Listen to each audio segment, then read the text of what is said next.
آج election commission نے جس شخص کی بطور نگران وزیر اعلیٰ نامزدگی کی ہے اس نے نہ صرف الیکشن کمیشن پر سوالیہ نشان بنا دیا ہے بلکہ اس ملک کے الیکشن کے تابوت میں بھی کیل ٹھوک دی ہے۔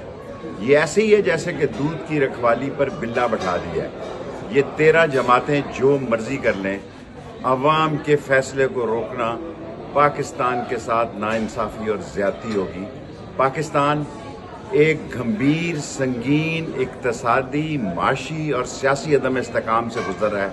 ایسے موقع پہ ایک ناپسندیدہ آدمی کو 60% صوبے کا نگران چیف منسٹر بنانا یہ اس بات کی دلیل ہے کہ آپ اس ملک کے عوام کی توہین کر رہے ہیں، تضحیک کر رہے ہیں، جمہوریت کا مذاق اڑا رہے ہیں۔ ذلت اور رسوائی آپ کا مقدر ہے۔ ایک شخص عمران خان کا راستہ روکنے کے لیے جو یہ سارے قدم اٹھا رہے ہیں یہ آپ کے گلے پڑے گا اور عوام کی فتح ہوگی، پاکستان اور اسلام کی فتح ہوگی۔